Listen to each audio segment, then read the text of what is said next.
Welcome back to After Hours, guys. Excuse me. Today we have the incredible Adrian Cox. A lot of you hopefully will know Adrian Cox as an amazing, kind of sober advocate, but also he's an awesome jazz musician, clarinet, who has been in many, many different bands over the years, including Bad Manners. And his story is just one of absolute craziness from the off. Adrian, he picked up the clarinet quite young, always wanted to be a musician, didn't really do academia, wasn't interested in school, said to the teachers, he's a bit of a lad. He was like, I'm not going to do that work that you're giving me. If there's anything else you want me to do, then I'll do that.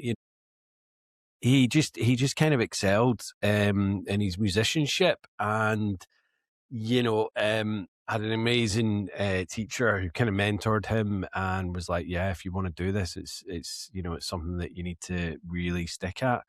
And Adrian did do that. Got kind of headhunted by I think it was two brothers, Russell and Richard, hope I got the names right, who were in a kind of trad jazz band. Their dad had seen him at a kind of Butlins holiday camp, and he'd been kind of doing a little bit on stage, and he was doing GCSEs, I think, at the time. He went on tour with them, came back, did his English exam, and then basically they asked him to join the band full time, and he went down and his parents got a bit of stick, but they were like, well, this is what you want to do. This is your dream. This is your career.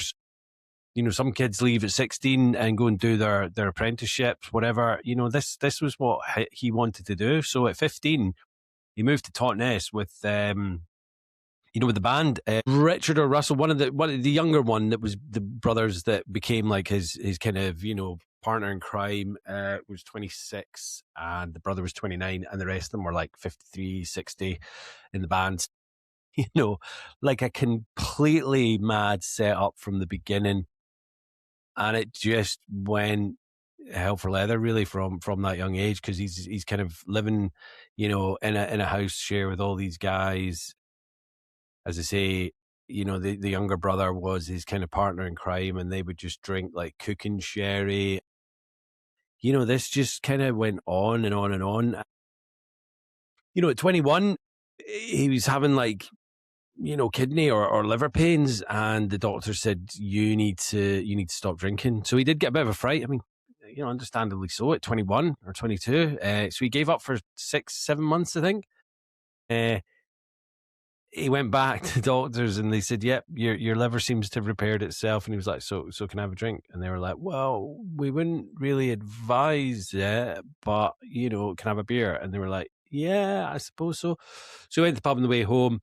And I think within a couple of weeks he was right back to kind of where he was, and not long after that, I think about 2007, so maybe a couple of years later, he joined Bad Manners and cocaine came on the scene. So that was really kind of where things started going crazy, if it's not crazy already, from a 15 to 21-year-old that's almost got like scarring on his liver. So Adrian's just got an amazing story. He's an amazing guy. Just lovely to have him on the podcast and listen to his story. I've been following him for a number of years, and it was just so good to kind of chat to him. He's such a friendly, lovely guy to have a chat with. I feel like I've known him for years. We could have talked for hours, but it's a great episode. I hope you guys really enjoy it. And I'll be back at the end to see how you're all doing after Adrian's story. As always, guys, listen for the similarities and not the differences. Here comes Adrian. Cheers. Bye-bye.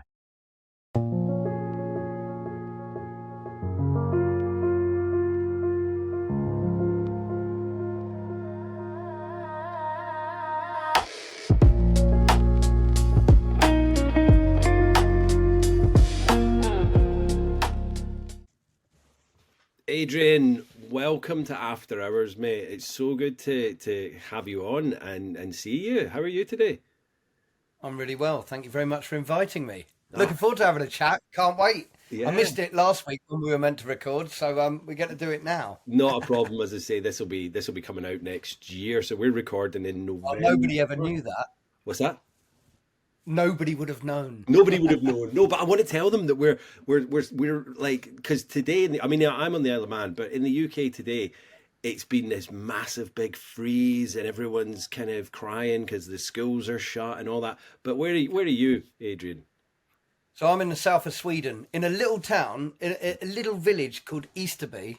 But I don't know if anyone who follows football or follows Swedish or any football will have seen that this little tiny town called Mjällby Yeah. just won the Swedish Football League. Oh, wow. I'm not a big, but yeah, it's a town with 600 people in it. Anyway, that's the next town to us. So it's been crazy here. They're going to Europe and all of that, but it's cold today. I mean, Adrian, if we're going to talk about football, I'm not a big football fan, but Scotland did really well last night. I mean, I was like literally on the side of the sofa. My middle stepdaughter was we were both swearing, we were like, blow that fucking whistle. It was like, yeah, stop. I heard all about it this morning because we were watching the Sweden game actually. yeah. So I watched the first half of the show, but I'm not a massive football fan.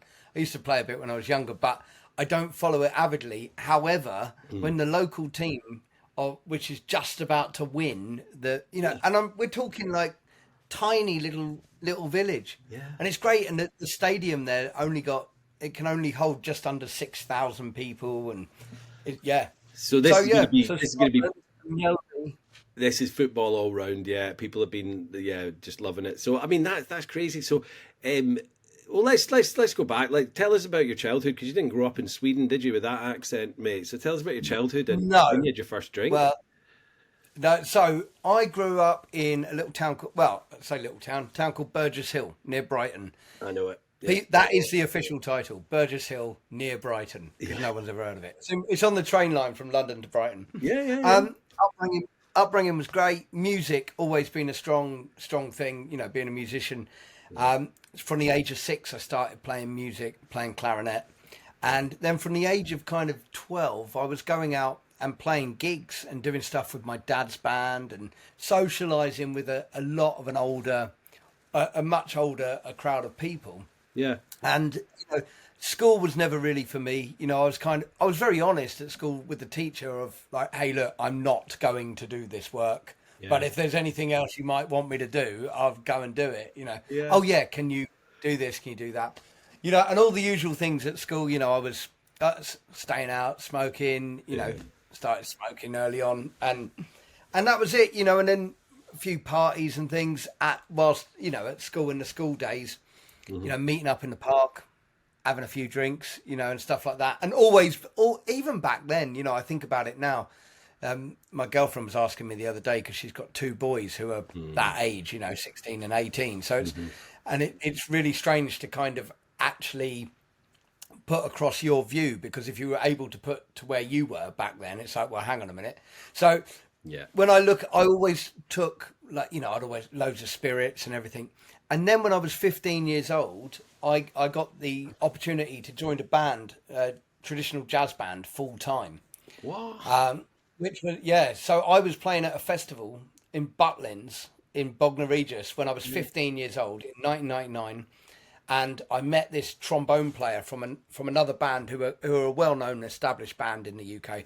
Yeah. And he said, hey, what are you doing at the moment? I said, well, my GCSEs. He said, well, great. Anyway, he said, my sons have got a band, my 2 sons, Richard and Russell. They're based in Devon. They play New Orleans music. They would absolutely love you.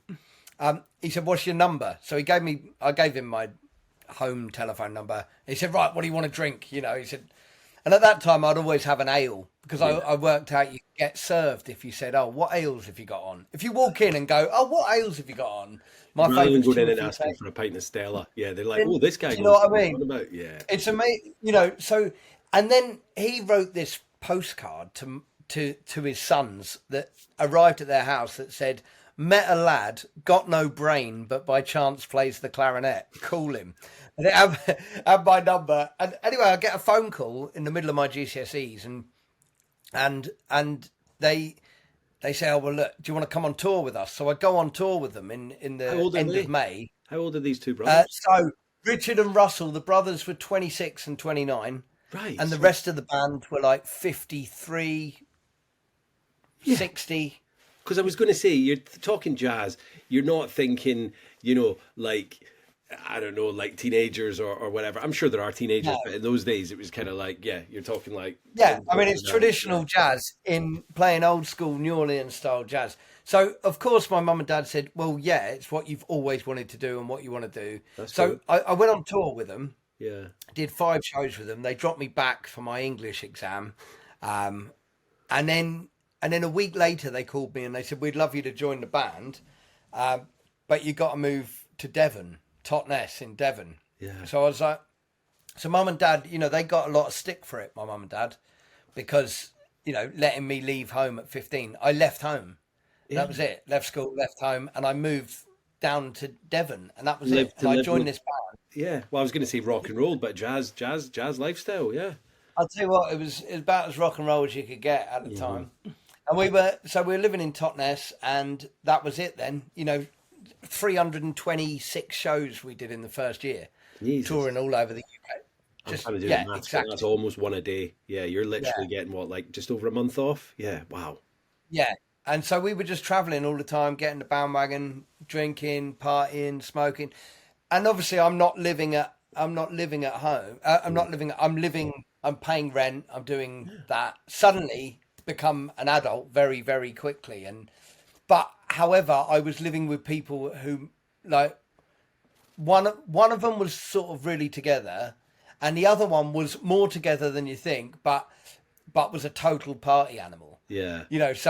And we were the two who hit it off, and like it was my best mate. In the band, we lived together. I mean, the stories. In the first month that we moved into one of our flats, we cleared away out of the cupboard 80 litres of sherry. That was in the first month. What we used to do was we'd go down the pub, we'd have a couple of pints, and then we'd go to Safeways, buy a litre of Manor Hall cooking sherry each, and it was like $1.95. Then we'd go and sit by the river, drink that in about 20 minutes, and then go back down the pub drinking. And of course, even then, everything, like he was a massive, unfortunately, but not surprisingly, he's not with us anymore. So there's like immediately into this world of where everyone's older than me, everyone's drinking. Drinking seems to just be a normal thing, but also at that level of drinking was just it. And I took it on board as, I just became a huge drinker back then, and would think nothing of having, I could three or 4 bottles of wine, go down the pub, 10 pints, and then such a young age as well, though, Adrian. And it's like, were your mum and dad, were you in kind of chats with them every other day, or not for a while? No. So when I first moved away, because we're so far away, and it's like just pre-mobile phone, like mobile phones just come in. But they bought me a mobile expensive, phone. So you're not having one, yeah. Well, I did have one, right, which they paid the bill, but then the bill was costing about 250 quid a month. So I'm down in Devon, and then I met up with them for the first time after 3 months of being down there. However, I'd already, after the first 6 weeks, I'd got into debt with not paying some bills at the house, but also that was within situation, not passing any blame, but everyone in the house hadn't paid the bills, so I just didn't know. And so if you've got these peers that you're kind of looking up to and taking kind of, learning from, and they're not doing it, then why are you going to start doing it? Do you know what I mean? It's exactly. Like you've got an adult looking after you, and it's like, well, whatever, yeah. And everyone was just having a really, especially my friend Russell, like everyone was just having what seemed like a really, really good time, and so I sort of fell into that. And but I'll tell you what, just fast forwarding a little bit to like now, I'm sort of learning a lot more about then now. And like, actually my go-to response was always, hey, no, but my drinking just came out of this, and everything was fine, you know, and it was like, hey, I was fine, yeah, everything, and it came out of a really happy place. There was no kind of that.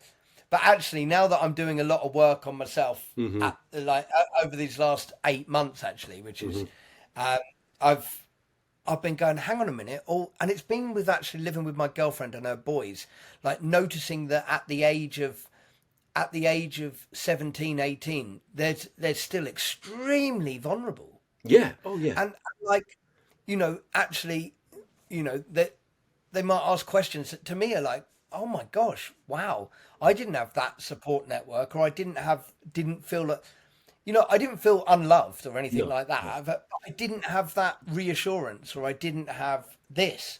But actually, it was all okay because I was blacking out every night and then wake up in the morning, and that's what everyone around me was doing. Not everybody in the band was doing that. It was me and my mate Russell, and his brother was running the band, so he was driving everywhere. But then, of course, there was everything. There was smoking weed, magic mushrooms. You know, all of that went on solidly for about 5. Did it affect your playing at all? I mean, obviously, I've heard you, and you're absolutely amazing. But like looking back, where you still perform? Because the thing is, like, the music industry's got a lot to answer for, and I'm talking about, like, you know, I mean, the word session comes from, I think, the old Irish when they get in the pub and they have a music session, and that's like, you know, because it's hand in hand. People are playing in bars and all this. I've got a lot of friends over here that are musicians, and they drink a lot because that's what they're used to, and that's the industry. So, you know, for you, I mean, I think that's the thing. I look at it. I look back at what you know, I realise now that I could have been performing a lot better. However, at the time, I still feel I was playing at the best of I could have been at my capability, which was still at a high level. Yeah. But actually, the high level could have been up here. Yeah. But you know, so but you're learning life skills as well, so it's kind of like you're taking the kind of, you know, better with the sweet. Exactly. Yeah. So it was an amazing learning curve for life, you know, of just getting evicted from places, not paying bills, not having a bank account, not having anything, just existing and making money from playing music, but and also having adventures, like, you know, just traveling all around. So that was my first 5 years of kind. You know, when it got to my 18th birthday, it was like I was like, oh shit, yeah, I can drink now, great. But I mean, by that point, you know, and I'd noticed a few issues. Like I'd had pains in my kidneys, and I stopped for 2 weeks, and then I kind of settled back in and stuff, and settled back into drinking. You know, Once you've given it a rest, yeah, and that was pretty much it. Just working so hard. Like gigging all the time, learning, not really know where your next meal's coming from. I mean, it wasn't really much. It wasn't always like that. Some days it'd be, if we were playing at a festival, you know, there would be food there, you know. Yeah. But the next 3 days when you get home, literally you go, well, I've got, you know, we were on 50 quid a gig, basically. That was it. Between 30 and 50 quid a gig. Each. So literally, each. Yeah. So you literally go, okay, right, I've got 30 quid to spend until tomorrow night when I get some more. Yeah. And it would always be tobacco over food, and it would always be alcohol over food. Yeah. And so that was completely my normal and to be honest, people would say, oh my God, we're worried about you. Oh, we're this about you. I would see my mum and dad every kind of sort of 3 or 4 months, not going home for a holiday, just they would come to a gig if we were playing nearby. Yeah. And everything there was fine. You know, obviously we missed each other and stuff, but there was, and it must have, I look back at it now and I was a fucking nightmare, you know. And but they weren't seeing a lot of it. No, they're not seeing that at all. Like whenever you speak to them or see them at the gig, you're probably on your best behaviour and kind of going, "Oh yeah, everything's good. You know, I'm eating well and I'm exercising and I'm." Well, I always remember that. So my mum saw me really pissed out my head, like when I was a little bit older when I moved back. Yeah. And I was like, "Oh yeah, I had 4 pints at the pub," and then I remember we were all out one time and I'd had about 8 pints, and she was like, "Oh, well, you seem to be doing better on these 8 than you were on the 4 the other day." But the thing is, my mum doesn't drink, my dad doesn't really drink. You know, So There's none of that. they're not really sure of what that level can be. And have you got brothers and sisters? You got any siblings? Yeah, I've got a sister, yeah, and she doesn't really drink. She came down to visit me in Devon. Yeah. And Was she I think older or younger? Is she older? older. So was I got she her a drink. doing the academic thing and all that, and then you're just off doing? She had done school and she didn't want to go to college and all of that. She had a Saturday job in the greengrocers. Right. And she said to Mum and Dad, "Can't I just work there? I love it." They were like, "Yeah, if you want, do that." Yeah, I mean, your parents sound amazing. Do you know what I mean? Like giving you the Oh, they are. opportunity to just go and They're do absolutely that. incredible. Yeah. Like completely incredible. Mind you, saying so. Fast forwarding from that 5 years down there, then I move up to London and I moved to London, somewhere I said I'd never ever live. Yeah. Like because having gone to Devon, so and then I get up to London. I join this next band that I join, TJ Johnson, his band, and that band's a bit more drink orientated rather than smoking dope. Right. So yeah, I see. Yeah. and it's a bit of a heavier drinking scene. Yeah. So it's like everyone's on proper Not drinking. just you, And again, Russell, everyone's on it in the band. Yeah. Yeah. everyone. So and then I immediately become friends with the guitar player, in this band, and so we become. Unfortunately, he's not with us anymore. So Sorry, mate. so you can see the kind of he unfortunately drunk himself to death. So that was 2004. I moved to London. I do that. I get married in 2005. And then after we'd been married for about 4 months, then I went to the doctors with pains in my liver, and they literally said, "You've got a swollen liver. You've got to stop drinking immediately." So I did, and that actually scared me, and I stopped for maybe 7 months, I think. And what were you, 21, 22? 21 at that time. Yeah. 22, just hit 22. Yeah. So then I stopped, and then I go back to the doctors after this 6 months or whatever it was, and they said, "Oh yeah, it looks like your liver's repaired itself." I said, "Oh, so could I have a drink then?" They're like, "Well, we don't recommend it. You know, you're alcoholic." And I was like, "Well."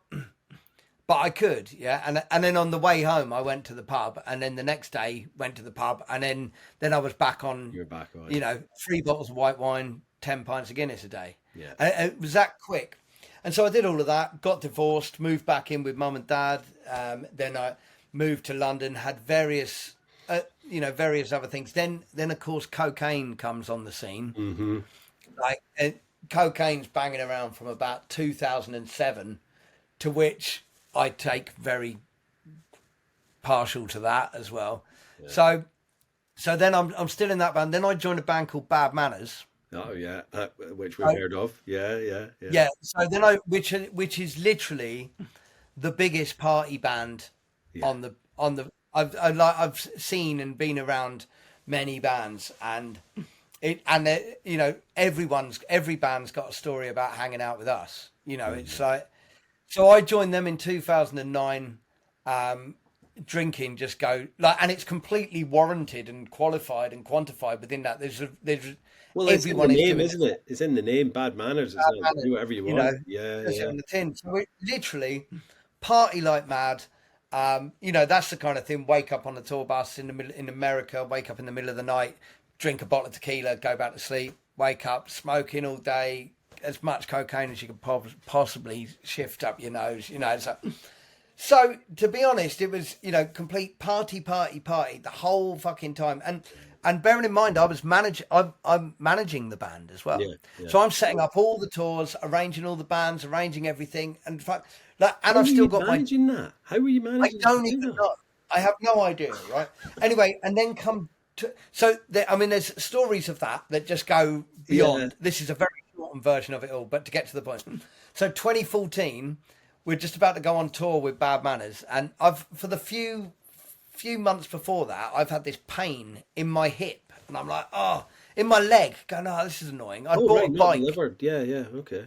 No, so it's like in my hip, in my leg, and I'm like, it's a bit annoying. What's this? So I had an MRI scan, and I had to go to the hospital to pick up to see the results. Yeah. So this was 27th of March, and weirdly the night before I went to the hospital was the biggest amount of drinking I'd ever done in my whole entire life. It was like a box of wine, like 10 pints of Guinness, 3 bottles of champagne, maybe 5 grams of Coke. Yeah. Like it was fucking monumental, like in under standards of like pretty. And I'd had some big days, you know. Anyway, so I go to the hospital. Adrian, how old were you at this point? When you've at this point, I am 30. Right. Okay. 31. Yeah. So I go into the. No, I'm 30. Yeah, I'm 30 at this point. Yeah, I'm born in 1983. So 2014, I'm 30 still. 30 still, yeah. March. Yeah. Until July. So I'm 30. Yeah. And I go in. Old and enough to know better, Adrian. Old enough to know better. Like your 20s are done. You should be settling down and getting on with 27 club, you know. Yeah. So I go in. I go to see the specialist, and I sit down, and he says, all right, I've got 2 bits of bad news for you. I'm like, oh yeah, okay, cool. What's that then? He's like, right. He's like, you've got to stop drinking for good. He's like, this is your warning now. You have to stop drinking for good. And by this point, I was looking a bit grey and yellow. However, I felt that I was about to go on tour that night with Bad Manners, like, hey, fucking, you know, ready for a party.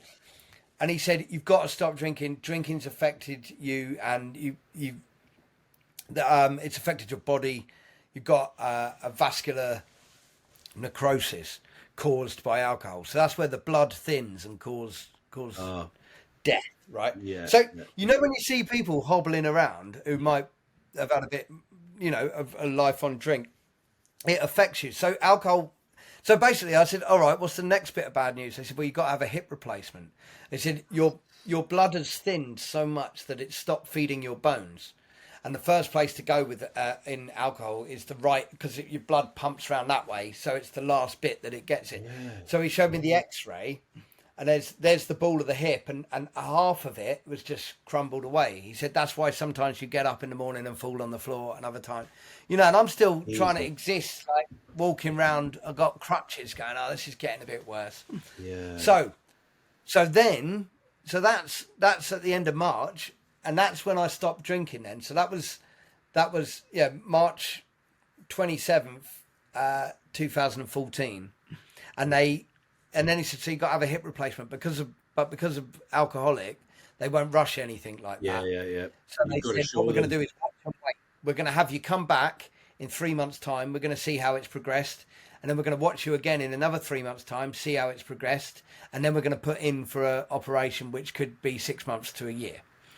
Wow.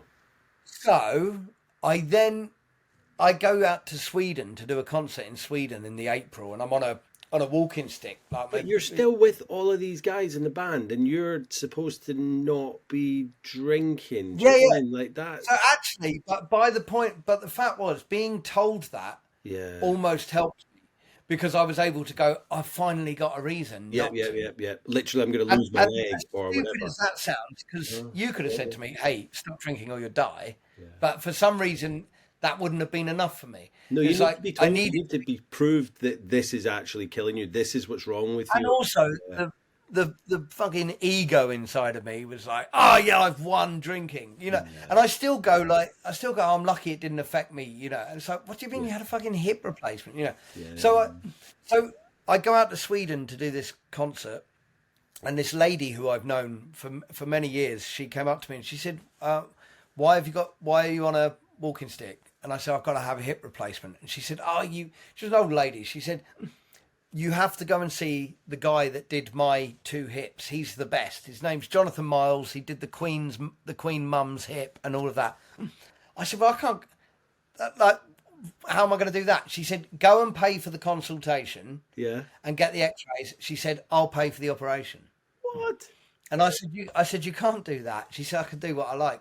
And I spoke to her family and was like, are you sure? So anyway, so I go 2 weeks later, I go for this consultation, and he said, well, yeah, you got to have a hip replacement. And I'm like, okay, cool. He's like, when do you want it? I said, what? I've never been private. I don't know what any of this means. Yeah. He's like, I can fit you in 10 days if you want. I said, hang on a minute. I've got to cancel all my gigs. I've got to do that, you know.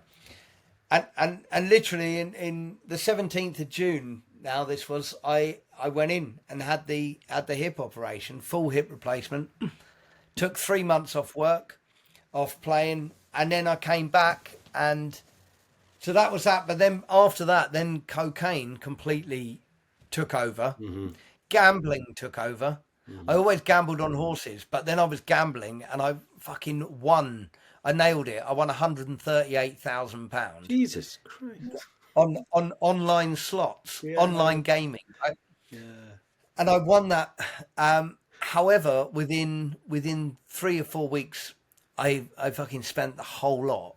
That's a life-changing amount of money. Yeah. You know what I mean? It wasn't enough. It wasn't enough. You So were like, yeah, wow. It was nothing to do with drinking. Had you stopped drinking at this point? So it was just... So I stopped drinking, but cocaine I was still on. Yeah, but the thing is, like, and I don't know about you, but with me, cocaine didn't really make me, like, it did do stupid things, but I was still compos mentis, whereas with alcohol, it was all bets are off. So, like, you know, like you're still gambling away 130 grand without drinking. Yeah. That's madness as well. I know.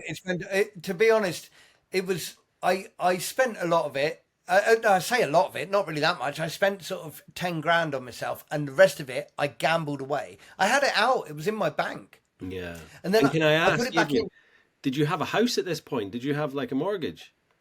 No. I had a flat. I had a flat with my girlfriend, previous girlfriend, 2 before this.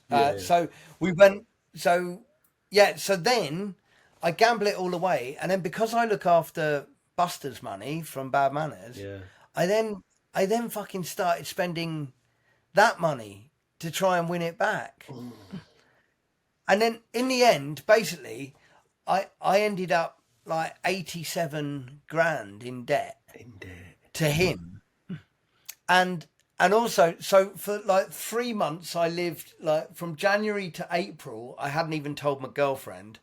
And then from April to August, I was just like, oh, I don't know how to get it back. I don't know how to do this.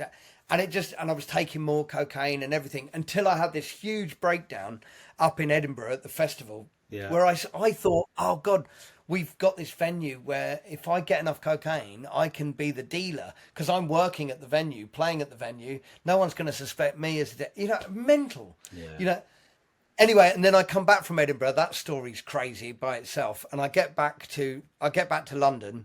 And my girlfriend at the time there is going, she says, I've called Buster. I get home and have a sleep. And then she wakes me up and she says, oh, I've called Buster. I've told him that you've spent his money. I was like, fucking hell.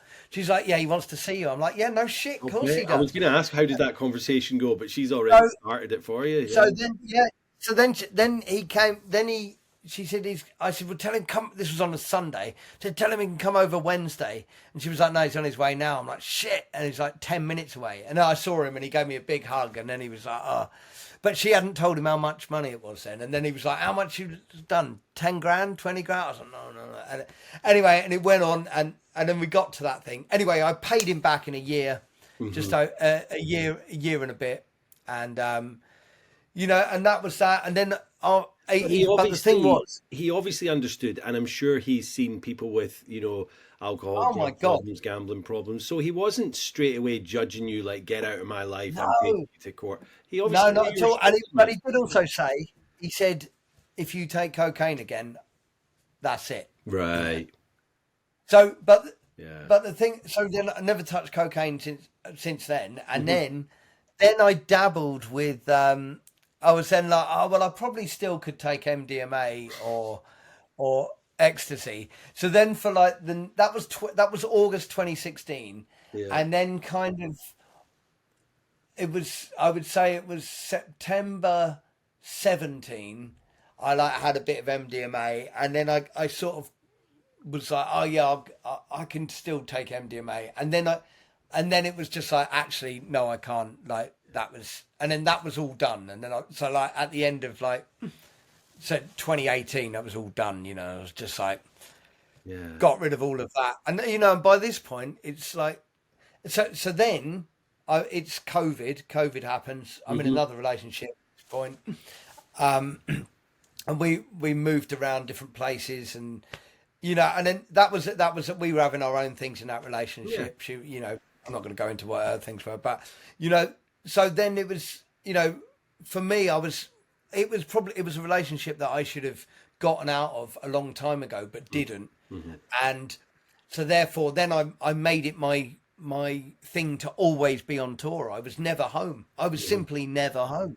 I was just like, I'll come home for one. We moved to a place, and I think I might have gone home maybe 8 or 9 times in a year and a half. And that's the only time you're seeing her then. Yeah, she's not coming out. Yeah. And that was it. And then luckily that split up. But I waited for her to, it was just, I was, it was you were just doing your thing. Stuff in that thing. And then now I'm living in Sweden with my girlfriend now, who we've known for since 2019. But we were, the first time we ever met, it was like bang, immediate, like, and we both had partners, so it wasn't anything. But all my friends and the guys in my band were like, okay, what the fuck was that? Yeah. Have you known each other for ages or no? Just met? Yeah. It was mental, and now it was like complete. So in January of 2023, I was like, hey, should we hang out? And then we met up and we were like, right, we're not going to get in relationships. We're not going to do that. And then as soon as we met, it was like, oh my God, it was you finally, And I love that, man. I love that. So it's like everything. It's like, oh my God, the relaxation of that, which was then able to put me in the right frame of mind to be able to sort all my tax stuff out, sort my driving license out. I'd never driven in my life, started driving, sorted out everything, set up a limited company in the UK, then closed limited company, got my residency in Sweden, done all of that. And the amazing thing was when I went for the residency meeting in Sweden, in the UK, I spoke to the guy and we got on really well. And it turns out he's in recovery, and it's like, oh, amazing. And then suddenly it's the fastest ever, literally, I saw him. We had the meeting and he said, oh, by the way, you need to email this lady as soon as you leave here and just say to her the days you're going to be in Sweden working, because you can't be in the country when you're waiting for the... Right. So once you go for the visa, the residency, I'm not allowed to go to Sweden until they make a decision. Yeah. So it was going to be, that could have been up to 16 months wait. Wow. The average time is about 8 to 10 months. Yeah. So me and my girlfriend had said bye to each other, and I was going back to the UK. I come away from the meeting, I email the lady, and within 2 minutes she emails me back and says, oh, I've just seen your interview come through. She said, I'll deal with it now. I get to my mum and dad's in Burgess Hill an hour later. I'm explaining this story and bang, comes through from the immigration. Yeah, you've been accepted. So I've got all it's kind of like, sorry, Adrian, but it's almost like in this world in recovery, I meet so many fantastic, amazing people, and it's almost like there's the secret handshakes of the Masons. Do you know what I mean? Because it's like, a friend of Bill's and all that. Happens, it's like something happens. And do you know what? I literally been getting my whole life sorted and getting some big things done. Like alcohol, seems a long way away. Yeah. Like when I stopped that, it's 11 and it'll be 12 years in March. I was going to say, yeah, well, however, man, that's ages. Yeah. Cheers. But the weird thing is, I got to February this year, and I was like, oh my God, I feel. Because that's the thing. When the cocaine thing and all of that ended, a friend, when I used to live in a pub in London, in the Nag's Head in Belgravia, the landlord there, he's got a very, very close friend who's AA. He sponsors lots of people, and he had reached out to me back in 2016, and I'd started the kind of AA route, but I realised now that I hadn't done anything to do with AA. I was just turning up at meetings and having a chat about myself, and then going home going, yeah, I'm doing AA, but I wasn't at all. So this year in February, my brain's going like, like, my God. And I suddenly realised that I've done all the things like that I've meant to have done. Yeah. And I was just left with one big fucking problem, and that was me. And I hadn't done any of the dealing with myself or anything. So I phoned up Steve, he's my sponsor now, but I phoned him up and I said, all right, Steve, I said, do you know what? He said, yeah, go on. He said, I know exactly what you're going to say. I said, I said, I can't. I've done my tax, I've done my driving, I've got my residency, I'm living here, I'm fucking happy. I said, but my brain's all over the place. He said, it's all right. He said, come over and stay. He said, we'll go. I said, so I went over and saw him, and yeah, and literally got me going with AA, and So doing your I've been steps and all that kind of stuff. Yeah, working the steps. And what I'd realised was that literally I had done a lot of the work already. Yeah. I had actually done it. You know, people I'd pissed off, I'd actually made amends. made amends with. However, I've been making amends with people on my list. I've gone through my list, admitted some really fucking full-on things to him, and also to my girlfriend now. I just told her like everything. It's just like, wow, you know. So it's like, you know, and so now I'm doing. It took this long for me to get there, but I realised I was putting like you do when you know, like ripping up a bill that you don't want to deal with. I was literally not dealing.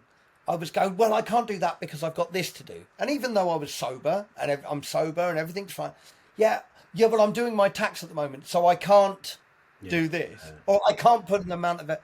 And then I was like, oh my God! And now this year it's been a tough one trying to live by the steps, because I realise, oh my God, yeah, I am the problem in all of the shit. Yeah. And actually, if you're able to go, okay, adjust yourself to what is, like, actually, it's like shit. And it's amazing. I'm reading this meditation book today, and every day I read it, and it's always got something to do with like what I was thinking the night before or something. And that's because it's regardless of whether you're in recovery or not, it's just a really fucking lovely way to live your life. That's what I say. It's so Clean up nice. your side of the street, all that kind of stuff. But also, like the realization that you've only just started dealing with yourself because you were traveling and doing all that thing with work. Like, okay, you got a girlfriend, but you'd rather be out on the road. So it's kind of geographicals in a way. Even though you're not drinking, you're still kind of just keeping on the move. Do you know what I mean? You're not sat in one place focusing on, like, right, I've got to do that. But now that you've started doing all that kind of stuff, like bills, tax, you know, driver's license, it's like, right, what's next? And I love that, man. I love that you're now like just at the right place, the right time to start dealing with this. And it's amazing. You know what? I think it was actually the right time. I mean, you must have come across times where you've gone, oh my God, how did I ever get through that? Oh, absolutely. Yeah. I mean, because I'm 5+ years sober now, sober and clean. And it's like, so good, man. Thanks, man. The last 5 years have just been amazing. But there has been times when I'm like, oh, right, that's something I need to take care of, you know, because like over here in the Isle of Man, we have to do our own taxes. Like I work for myself, so I have to do that anyway. But even if you work in an office, you have to do your own taxes. Whereas back in the UK, when you worked in offices and whatnot, that was all done for you. You know, you got your wage back at the end of the month and the tax was done for you. And it was like, if you were lucky at the end of the year, you might get a rebate. No. Over here, everyone has to do their taxes. So the last 5 years, I've had to do so much growing up. Like I've said on the podcast, I started drinking at 14. So I've only just started maturing when I hit 40, when I got sober, you know, and it's like, and it's an amazing revelation because like you, I've got 3 stepkids. And they're getting, like, the oldest one's 15, so he's getting to that age. Well, he's older now than when I started drinking, and I don't think he has. He might have tried a beer, but he's not gone out and had a drunken session yet, you know. But I know that that's gonna be round. How do you feel about how you will deal with any of that yourself? Do you have you thought about, because you must have thought about this?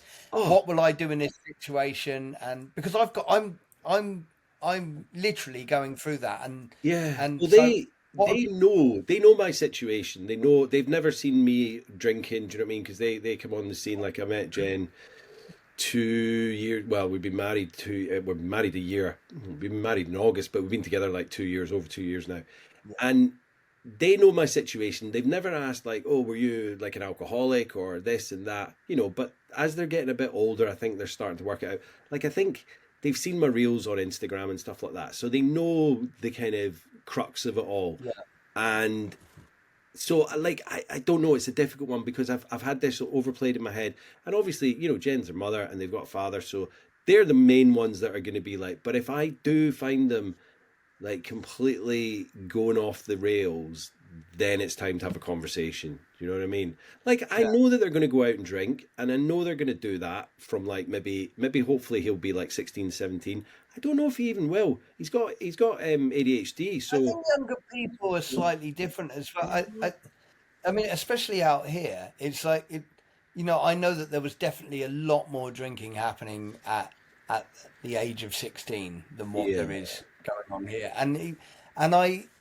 it's funny because they know everything about my situation, and we talk about it, and they're they know everything, all the drugs, everything. So it's funny every time I say cocaine, I always go like that. Every single, it's just every time it just happens. Have I got a bit? Have I got a bit? Is it there? Yeah. Just like, but I said to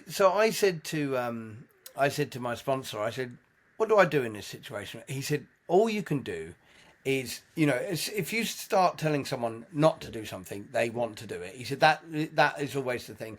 He said you've just got to show that there is a loving family, and if you are around people, if you are going to have a drink, make sure you're around safety, around people, you know. And the boys here, you know, if someone's had, because it's happened where someone's had too much to drink, one of their friends, but they will always call a parent and say, hi, this has happened. And it's like, and no one's actually going and judging them and doing that. And my partner, she doesn't really drink. She might have, the most she would have is 3 glasses of wine at the very most. So for me, sometimes it's kind of, if she said, do you think I drink too much? I'm like, no. I said, also how it affects you. It's like you know, I'll say, and she'll go, oh, well, I haven't had a drink for 4 weeks. You know, and then it's like, oh, I might. Like, and I always thought there was no. I was like, it's either you either drink or you don't, and it's only ever been since I've been out here. But that may just because of me changing, but noticing that actually there are some people who drink in moderation. Yeah, but you know, and what, some people, I did not associate with those people. I was thinking about it today, and I met this girl, and we went out in a few days, and I realised that she didn't drink. She did drink. She would have a few, but then she wasn't going out for a session, and I broke up with her because of that. You know, so I didn't associate with people that could moderate. So in my mind, like you, I didn't know people that could moderate because I didn't. Well, that's it. And you put yourself around those people. What I used to do was put myself around people who were a bit worse than me.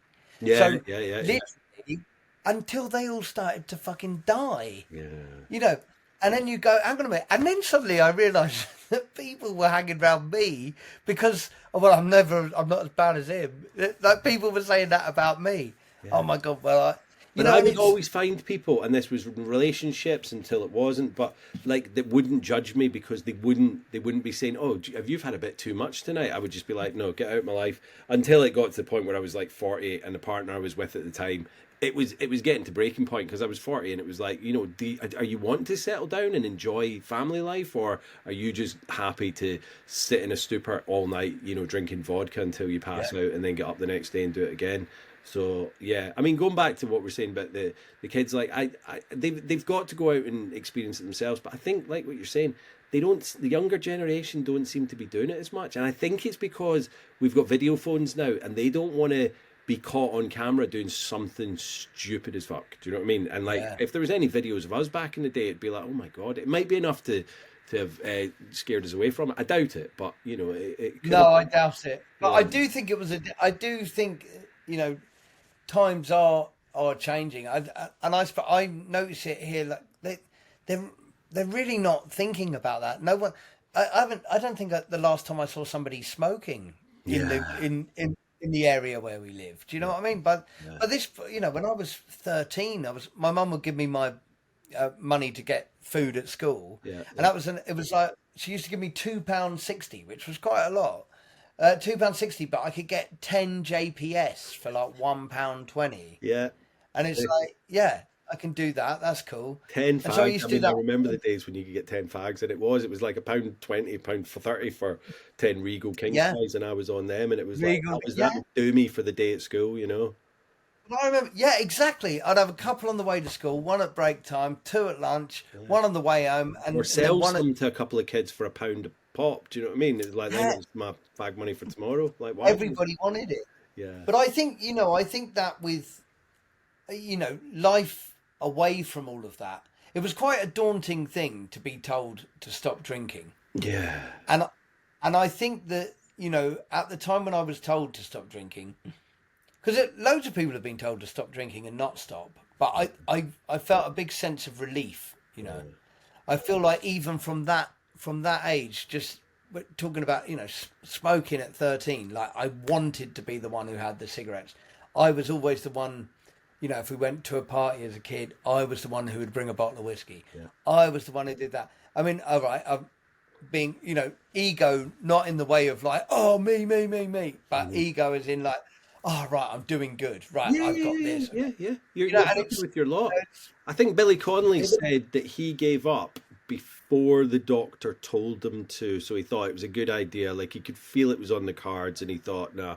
And I'm lucky, like you. I've never had any, touch wood, ailments or anything that was caused by it. I don't know how, because I speak to a lot of people who weren't even drinking as much as me, and they've got issues. In fact, a girl that I went to rehab with, she died in June this year, and she was only like 36, and she'd had cirrhosis when she came in. Like, she'd had scarring on her liver when she came in, and that was 5 years ago.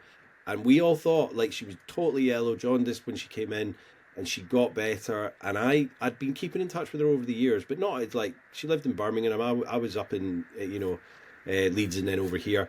And I thought she'd quit. You know, I thought she was sticking to the program and doing it, and then I got a phone call from her sister in June and saying, yeah, she'd passed, and it was all like complete full-blown cirrhosis of the liver. And I was like, I had no idea. You know, I don't think her family realized the extent that she was hiding it, and she's got 2 beautiful kids, and it's just, do you know what I mean, at that age? It's so sad, isn't it? And it's so sad when because the other side of it is that's one of the things, you know, people, you know, people who don't get it when they say, you know, someone who will say to me, well, you've cracked alcohol now, haven't you? It's like, no, actually, February last year was like, not that I thought I was going to pick up a drink or anything, but however, I was the furthest away from that, yet I had all this, it wasn't the feelings of having a drink, it was the feelings that were dampened by having a drink. Yeah. Because the brain was like, right, oh, now I've come back to the bare bones of the actual thing. Yeah. Like, me, here I am, you know, fuck, you know, and I think, and it's so, you always want to tell people because you know, we can tell if someone's struggling with drink. And I always wonder when I say something, how do you broach that subject? Because I know that somebody's saying something to me, I would simply tell them to fuck off. Yeah, exactly. They've got to make that choice themselves. And I've been asked. And now I can see it was all out of love. Yeah, but I've been asked by people like over here going, oh, I've got this family member or my wife or husband or father or daughter, you know, whatever. And they're like, and I do peer mentoring at our local charity over here for addiction. And, you know, but I'm like, I can't just go up to them and say, right, I've been told you need help. They've got to come to me. They've got to come wanting help, because when I needed help in the past, I didn't do anything about it until I did it myself. You know what I mean? Until Had you tried to stop times before? Oh, like many times. A lot of the times when I tried to stop was because people had told me, you're drinking too much and this is becoming an issue. Like, you know, broken relationships or losing jobs and ending up back at my parents' house. So many different things, but it wasn't like I was doing it for them. Do you know what I mean? So I would give up for a short period of time, and then I would be like, and then there's that thing in your brain going, shit, I better start drinking again soon, otherwise I might have to carry on not drinking. Always in the back of my head going, but you're going to drink again. You're going to drink again, until that last time 5 years ago when I was like, this is serious now. Like, if I don't stop, I'm going to lose all of my family. No one's going to be talking to me. I don't have a job. I don't have a pot to piss in. I'm going to end up on the streets, and then I'm going to end up in death, you know, dying, because it's going to be jail. What was your first move to do that? What was your first move at the moment you decided? What was your first move? So I was in hospital when I made that choice, and I said, so when they were going to detox me in the hospital over here, I just said, right, I'm going to do everything and anything I can to get sober. So I went to my local charity here, Motivate, and I did NA, CA, AA, SMART.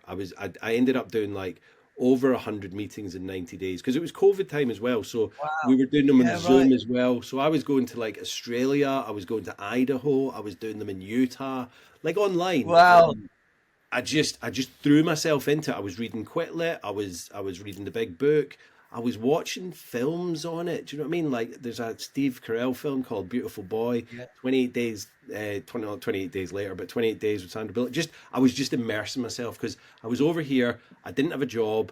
I hadn't started my gardening business, and I was just like, I cut myself off from social media as well. And I just was like, this is it, because if I don't, I'm gonna die.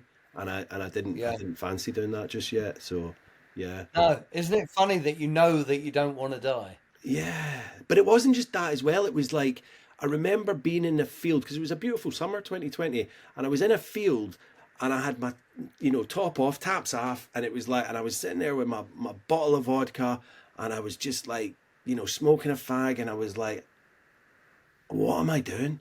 And I just felt so alone and empty that I was just sitting in this field, just crying my eyes out. Do you know what I mean? And I was like, and I'd already had like I did a detox myself when I came over here because we had to isolate from the COVID when I moved into my parents' house. So I did a 2 weeks detox then, and then again I went back out and started drinking again. So even though I'd done that, because I was heavily withdrawn each time I did it at that point. I was going to say you must have been affected on those times. Yeah. But I was just broken, Adrian. I was just broken. And when you went back to, when you were told like the doctors give you those 2 bits of news, how did you give up the booze at that point? Because you must have been close to withdrawal points as well. You must have. Well, I was. There was so the first sort of 2 days was it was a bit weird because I was away with Bad Manners, so I was on stage. Yeah. And you get a lot of adrenaline being on stage and a lot of things, and it wasn't until I got back, and then on the Tuesday, so that was on the Thursday, Friday, Saturday, Sunday, Monday, Tuesday. The Wednesday, I went to see a lady called Claire Robbins, who was absolutely. She was the alcohol counsellor in Islington. I was living at the time, so I went in. They said, "Oh, Claire can actually see you today if you want to see her." I was like, "Yeah." They said, "You're very lucky. She's wonderful, And so I go in, and she's got blue hair, and she's probably like, I don't know. She seemed older at the time, but she was probably only mid-50s or something. And I walked in, and she said, "All right." She said, "I'm Claire." She said, "You're Adrian Cox, aren't you?" I said, "Yeah." She said, "Don't worry." She said, "I've Googled you." She said, "I love all the bands you've worked with and stuff like that." She's like, she said, "Come on, tell me what it's like going out for a drink with you. Go on, tell me what it's like on a night out with you." Yeah. And so then I started talking to her, going, "Oh, well, fucking hell, this, that, and that." You're just going, "Oh, well, start off with a few drinks here, and then next thing you know, it's Sunday. Do you know what I mean? We can party there." She's, "Oh my God, it must be crazy on the road with Bad Manner, and with all this and that, and the jazz world, And she literally spoke to me as it was, like, "Hey, what is your life like?" Not someone going, "Hey, everything you've done up to now has been shit. Now we're gonna you fucked everything." She literally just wanted to get, "What's it like?" And I said, "Yeah." And after about 15 minutes of chatting to her, 20 minutes talking about it, she was like, "Right, we're not really here to talk all about that." She said, "But I just wanted to hear a bit of, She said, "I can see the smile in your face." She said, "I can see you." She said, "Right." She said, "But what we've got now is, you're going to be struggling. You've got and she said, "Well done." She said, "How long since you've had a drink?" And I said, "Well, actually, it's been 6 days." And I was actually all right. I was okay. Yeah. The worst day of it all had been because the Wednesday had been my big night out. Yeah. The Wednesday had been the big night out. Thursday, I thought I was dying all day. And I managed to get through the night on the Thursday night. Then the Friday morning, I go to the doctors. So you just did a cold turkey detox then, yeah? Yeah, literally, yeah. But pretty much, that was happening. I was having 2 days a month like that, where I really thought that I was pegging out. And every kind of, I would say every kind of 5 to 6 months, I'd go for a drink. I would start smelling a bit metallic, right? And and I had a hospital outfit that I'd wear. So it was a Ben Sherman shirt with poppers, so it'd be easy to get open for the ECG. And then like these just kind of more linen-y type trousers and slip-on shoes. So I'd go out on the piss in the area near the hospital that I would check into. So it's like I'd go into like Chelsea and Westminster, or go out round, wherever the hospital was. Just because you thought, I'm going to get checked into a decent hospital and hospital, they'll look after me. Yeah. And literally, I remember all the moments of getting in there and then being in there, and all the time and when they got me on a drip and giving me, because I'd have pains in my kidneys and stuff, and then I would be, and when I would talk to them at that moment, like I really meant everything at the moment of I am going to stop. And they'd prescribe me Valium for the come down. They'd put me on Valium. They'd put a reducing dose because I was, pretty bad. And they said, and then there was the time before I did stop. They said, this is the last time that we do this now. Yeah. Put you on this reducing dose unless you show some kind of thing. But Claire Robbins, she was amazing because she, I saw her 3 or 4 times. She prescribed. What's the one? Disulfiram or whatever it is. Oh, Librium. Yeah. Yeah. With the one that stops you drinking, or the one that brings the withdrawal down? It's the one to stop you drinking. So disulfiram's the one that makes you really ill if you drink. That one. Yeah. I had to sign it. Yeah, disulfiram. And you have to get your liver checked once a month, I think, because I had to do that. Yeah, exactly. Because it's really bad for you, But I got it. Yeah. I got it, but she said, what have you got coming up that you think's going to... And it is... I never, ever took it. She prescribed it for me. Because I said, I've got this festival coming up. I've got this festival coming up. This festival. And she's like, do you think that you could be tempted? I said, well, I don't know. Yeah, probably. But I don't know. Hopefully I won't. But And she said... And that's when she prescribed that to me. But I never, ever took it. I've drank on that. And it's not pretty. How'd you get on with that? Oh, I thought I was going to die. Like, the worst hangover ever. Like, my heart was just bouncing out my chest. Like, I thought I must have been... So this was way before I got sober. Like, this was another time when I was drinking a lot. And then I said to my girlfriend at the time, like, yeah, I'm going to give up. And I started taking that. And it was to prove to her. But then I went out with some college mates and had some drinks. And I think I only had... Well, it was probably the equivalent of like a half bottle of vodka. And then got the train home, and honestly, I don't know why I didn't. I knew, like they told me, but I must have thought it can't be that bad. It fucking is. It can't be. It fucking is. Yeah. And then another time when I was on it, I reduced my dose because I knew I was going to be drinking like in a week's time. So I took myself off of it. And even after 5 days, I was like, I didn't get any of the effects like I did the time before, but my face was flushed. I didn't feel amazing, but I just drank through it. But I'd already taken off. I'd come off of it 5 days beforehand, and it still had that effect on me. So it's a dangerous thing. Isn't it amazing how you can plan for everything in all of it? It's like I always said, I never ran out of drink. I never ran out of cigarettes. I never ran out of cocaine, ever. I planned for everything. However, everything else in my other part of my life, saying that, in the jazz world, I was still doing, big concerts, running my own band, doing that, still touring, setting up shows for Bad Manners, still doing all of that. And it's like the planning within us is like, it's an incredible thing, it's like, and I remember Claire saying to me, she said, if you put 1% into yourself that you put into meeting up with a dealer or meeting with a, it is unbelievable. And I look back at it now, and the further I'm away from it, it's fun. It's more that I'm now noticing more about myself because I'm getting that world of all of that, even though I'm still around that world all the time. That's the funny thing, is that I'm around everyone drinking, and I'll go on tour and everyone's drinking, stand up but the wonderful thing is I just go to bed. Yeah. And what I suddenly realised is no one cares if you're there or not. Or they do care, but at that moment when everyone's out getting drunk or doing whatever they're doing, they're not actually they'll go, oh, don't go. But the moment you walk away, everyone just carries on. You know, it's like, and the amount of times I just thought to myself, God, why didn't you never regret just going to bed?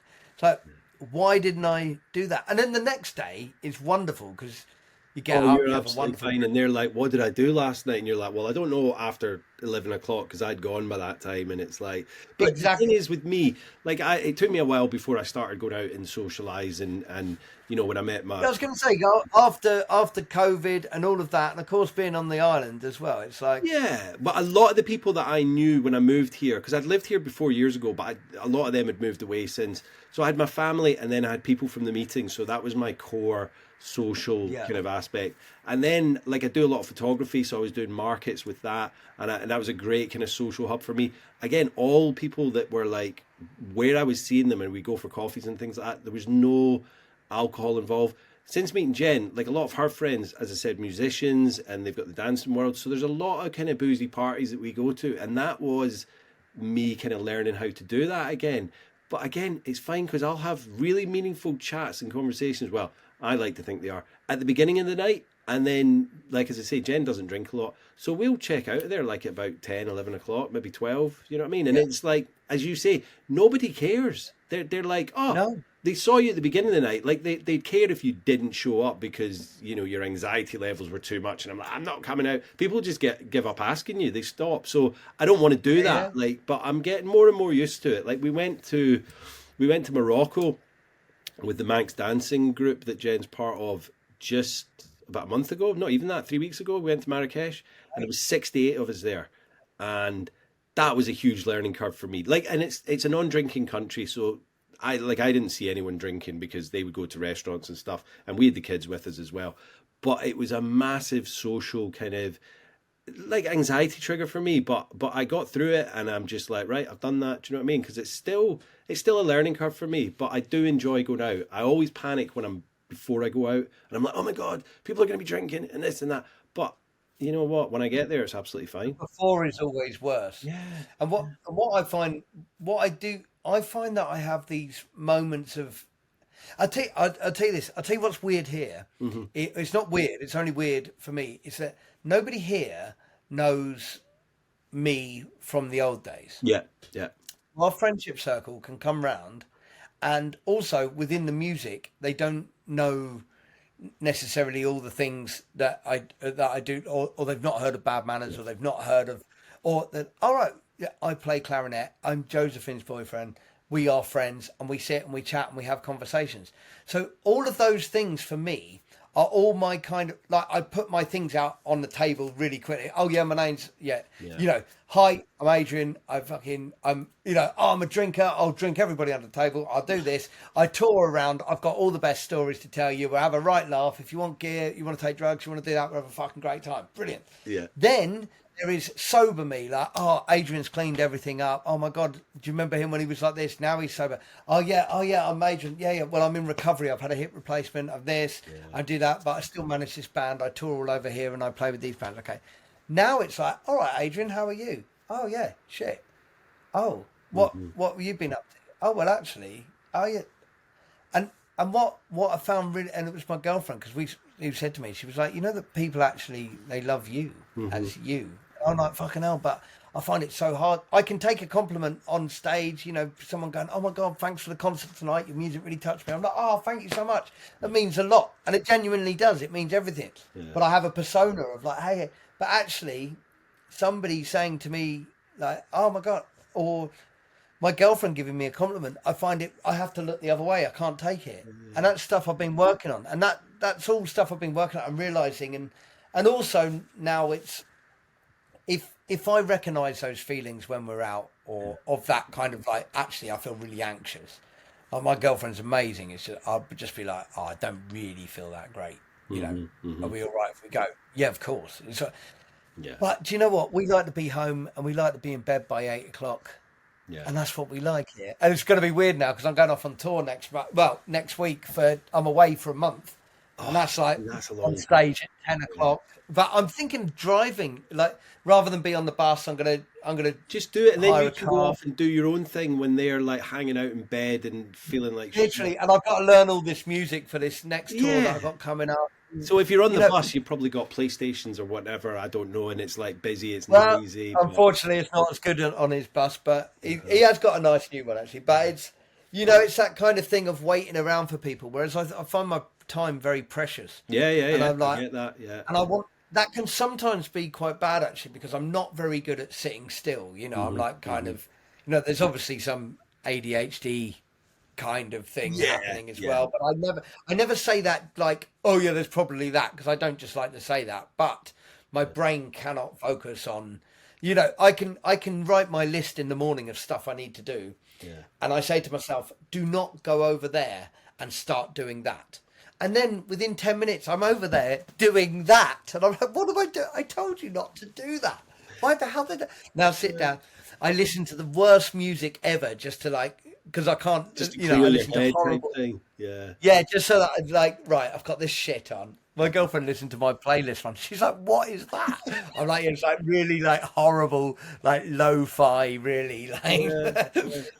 That's how I can get into stuff. But once I'm into stuff, bang, I'm a machine. It's the same with, I like to say the alcoholic addictive brain. Yeah. I'll flick the switch and the same thing.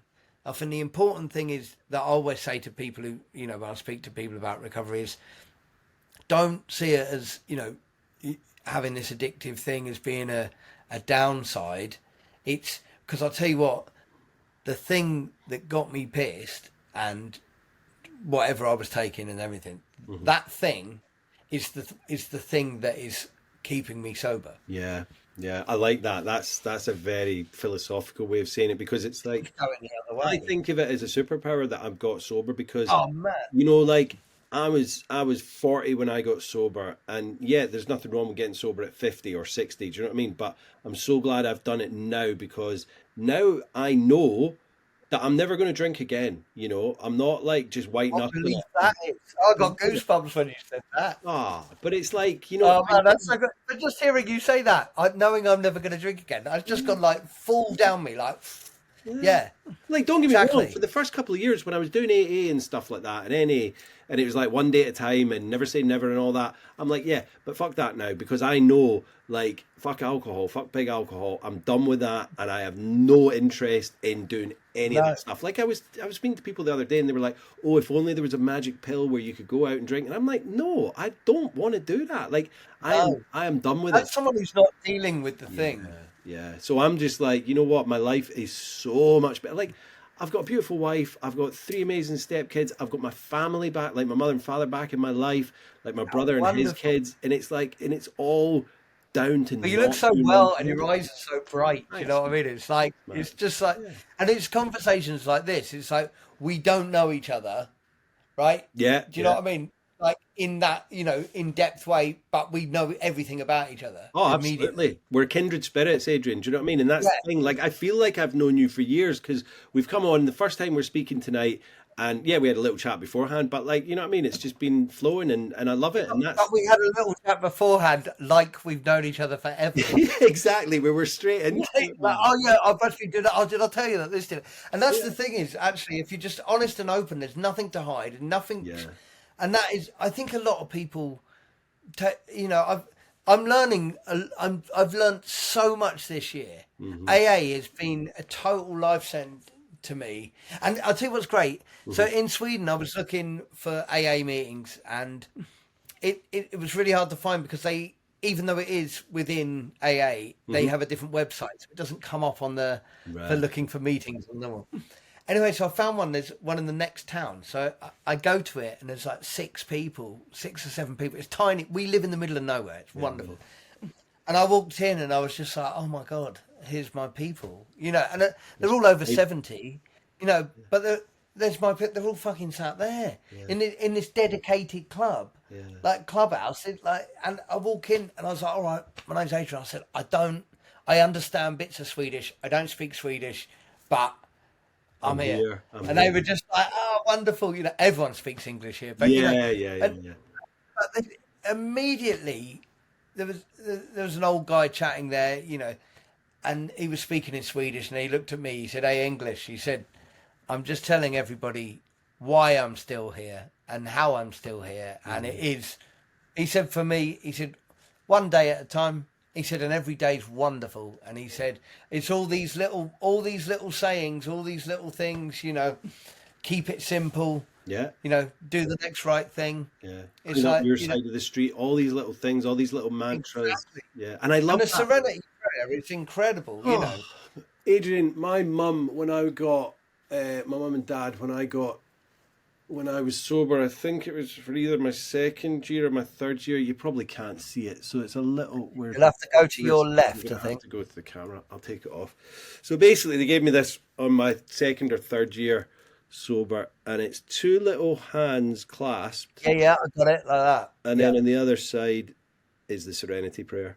Serenity Prayer. Yeah. There you go. So, you know, and I still hold that dear. I don't go to the meetings anymore, but I'm still so steeped in the recovery world that it's like, you know, I know they're there if I need them, but I'm doing other stuff, you know, and that's it. Well, and that's it.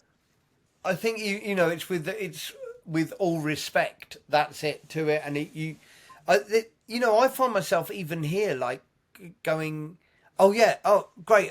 There's not many meetings here. It's like, oh yeah, I can go this Friday, or I can go on whatever day, you know, and then I suddenly find myself I'm somewhere else doing something, and I'm thinking, hang on a minute, isn't that wonderful that I'm here picking up the boy from the gym or taking him to a friend's house?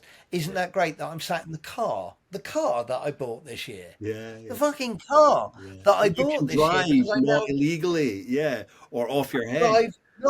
Exactly. I've got a driving license. I live in Sweden. I'm driving in Sweden. On my first car's a bloody left-hand drive car. You know, I'm like, what? This is mad.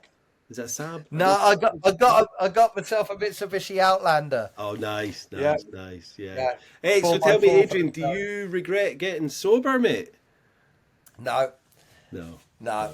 Tell me someone you've met who said that. No, I've yet to come across. I still ask it every time on the podcast, but I'll tell you what, mate.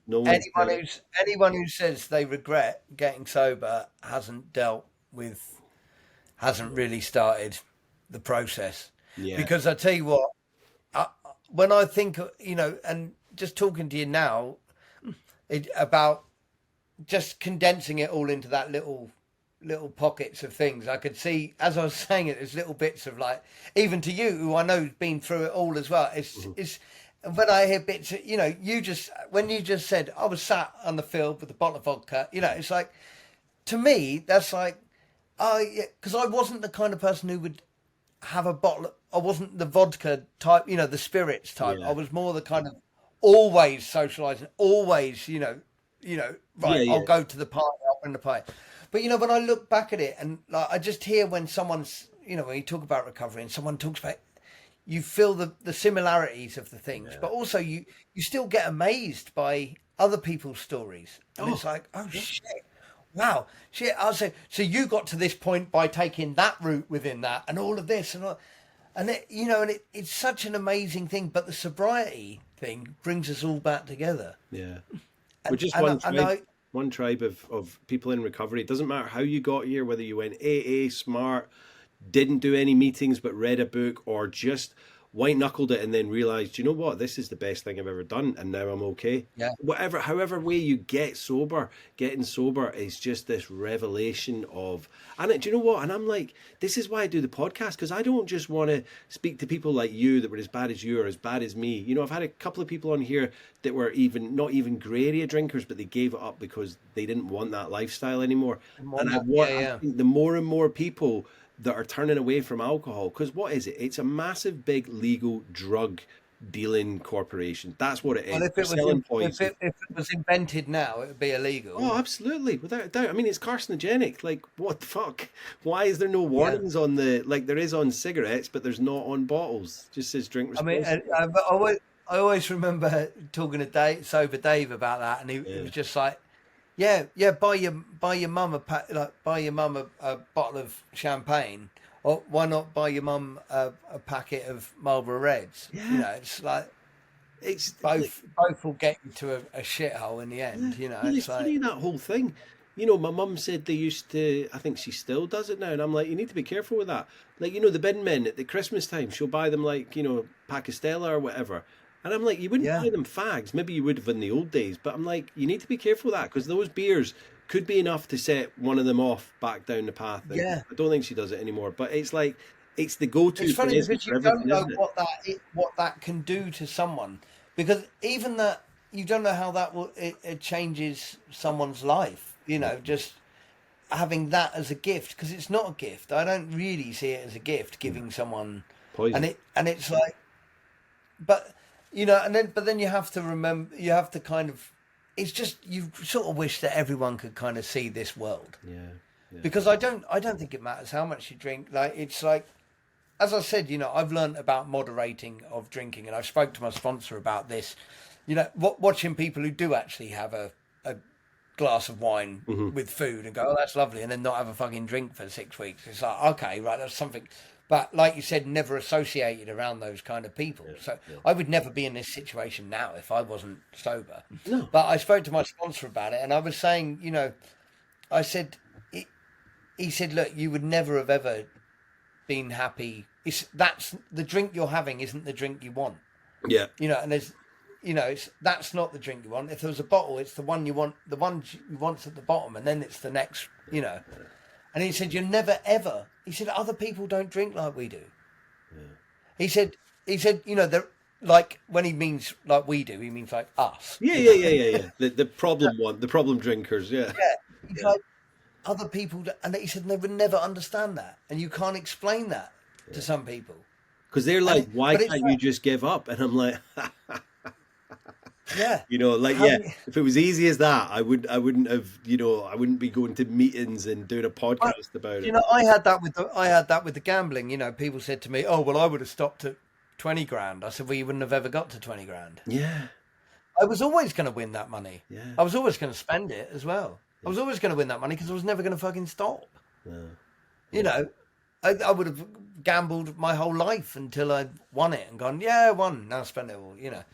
And, you know, so I think, and I did that with drinking and with everything I took. It was never enough. Nothing was ever enough, and just keep. But now I'm learning that, you know, and it's all things, I mean, you can't have any regrets, but there are parts of me that go, fucking hell, wish I'd worked this one out a bit earlier. I just wished I'd learned to be a bit more mature earlier on, because I don't feel like I really matured until I got sober, you know. Like, yeah, I was a mature person and I'd do things and I was an adult and I was adulting and all that, but it was all a bit of a facade, you know what I mean? Because all I was thinking about was like, right, when can I go and get off my face, you know? And that's kind of what... you do enough to kind of put it, you do enough to fool people. Yeah. But from the outset, I'm a man, so, you know, I've got a beard. It's like, of course you're a man and you're an adult and you're mature, but actually inside, no, do you know what? I was just like a scared little kid that was just getting off his head, you know? Well, that's the thing that's literally what I realised going back now, looking back all this time where I've said, oh, I'll tell you what it was. I fucking hate thunder and lightning, right? And I remember being 16. I still hate it. My granddad and his mate were out, and his mate got killed and struck by. So when people go, oh yeah, thunder and lightning can't really hurt you. Yeah, it can. Well, that's my granddad at the time. I never met my granddad, but his mate died from it. Yeah. But, you know, and I remember it going, I remember going back to like when I was 16, like fucking hearing that, being extremely scared and worried, you know, and like no one to actually say that to. Because also, everyone else would go, what are you doing? Well, that's stupid. Why are you being scared of something that's weather? Do you know what I mean? Like, yeah, exactly. Yeah. And so it's like, and then like, you know, feeling sick, feeling ill, especially with a hangover, like not knowing what a hangover was really, you know, and being 15, 16, living, you know, going, why do I feel like shit? Why do I feel like this? Oh my God. And then my level of how healthy I felt. My God, I've just started doing some workouts recently. The last 3 days I've been doing work. And I'll tell you what, when you're sober, you feel the effects of shit immediately. Like, I feel so much better already 3 days on. Yeah. And it's kind of, if you do any exercise, you immediately feel all right. You immediately feel good. You start to lose weight. You start to see it in the face. Change your diet slightly. Your body's at its kind of, at its peak to kind of go. You know, it's exciting. You know, I love it. And it's so amazing to, yeah, I mean, you're looking amazing, Adrian. You really are. You're looking a beautiful man, and right. you know, and it's just so nice to see, because it's the eyes, isn't it? Do you know what I mean? We just glow when we're like this, and it's, you know, you're what, 12 years nearly, Yeah. and it's just like I wouldn't change anything in the world, like, because, you know, I don't have any regrets. The only thing I have is possibly like some emotional issues that I had with people. Do you know what I mean? Like upsetting them emotionally, like family and friends and things like that. But other than that, like, I had a good time, but I just kind of, you know, and I wouldn't be the person that I am today if I'd done it earlier. Or No, so do you know what? You wouldn't, and that's the thing.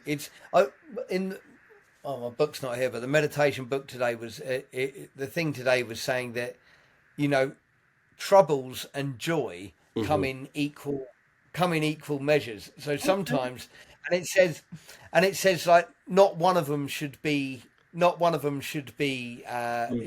than the other. Yeah. But it's like, actually, but the happier that you are, it means that these harder times are easier to deal with, because you know, and it's like you're going along, and as long as you can accept it as a pathway to kind of, you know, to peace and happiness, you know, it's how you deal with it in the day. And it was a nice, I've got this, I don't know why it's for women, but it's meditation for women. It's an old book. This lady gave it to me, and she said, she was like, have this. She said, don't worry, you know, we're all men, you know. Yeah.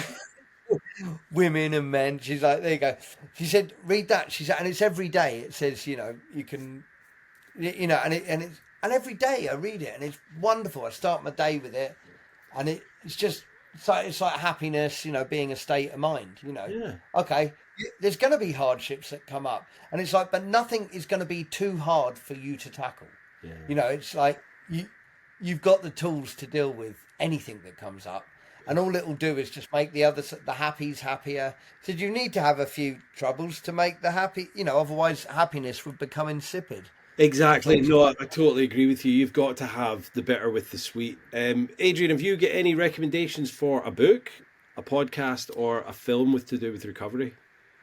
I'll tell you, there's a book. It's one of the AA books. Mm-hmm. It's called Drop the Rock, and it's about It's about steps 7 and 8. Yeah. And it's saying that people never really do. They're the kind of ones that people. About step 6 and 7. Yeah. And it says it's there's 2 steps that people in AA go, yeah, no, I am willing to, you know, being willing. And regardless of whether you're doing AA or not, there's some wonderful, how everything's put is really, really nice. It gives lots of stories. Yeah. And that are so relatable, and the book it's not very long. Every day, you know, you can go into it and read a bit from it, and everything is so nice. It's called Drop the Rock. It's brilliant. Who's it by? And it starts off. I'll find it. Don't worry. Yeah, I'll find it. You will. I'll put it in the Where is it? notes. Yeah, find it and put it in the. It's downstairs from my other stuff. Put it in the thing, and also. Yeah, that's all. I've just found that has been a really good one, and also one I haven't read but I'm looking forward to reading is Anthony Hopkins' book. Apparently, he's talking a lot. He's talking. There's some nice bits, and I always listen to his chair that he does on YouTube. I don't know if you've got that. Do you know what? I listen to snippets because I think and he'd be either 47 or 48 years sober coming up at New Year, because I think it's the 1st of January is his sober date. 1st of January, yeah. So he does a little thing and he puts it out on the 1st of January. And if you listen to his on YouTube, like it's like a 47-minute his sharing. Yeah, it's amazing. Yeah. I saw his book the other day in the shop, and I need to get it because I put it in Audible. I listen to it when I'm at work, so I'll try and I hope he's narrating it, but that'll be good. Yeah, because I want to get hold of that. That's not one that I've read, but it's one that I want to. That's one that I want to read. I think it'd be good. No, I'll put that in as well. Adrian, it's been an absolute pleasure. Like, I know Man. we feel like we've known each other for years, but like, I've been following you for years, but it's just been so nice to chat to you and hear your story, mate. And And you, man.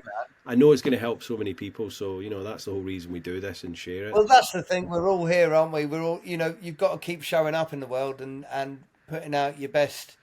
That as my sponsor is 30 years sober, and he goes to meetings 2 or 3 times a week. And there was a week where he didn't went, or a little time where he didn't go for a little bit. And he said to me, "Oh, I've been glad I've been able to get back to meetings." He said, because he said, I get so much from showing up and knowing that if I'm still there, it's going to be helping someone else. So, everything that you're doing and all of this and just showing up in the world, it just means that, if someone just Googles something and finds something online and this comes up, I've had people message after I've done after I did one with Sober Dave, and someone that's where I heard you, mate. That's where yeah. And someone was like, I was doing they were like, oh, we were looking for where I was playing, where I was doing a gig. Yeah. And it came up and they'd put in a couple of things, and up I came there and they said, oh, we listened to that. And they were like, oh my God, we've got to come. Oh, we listened, and so people,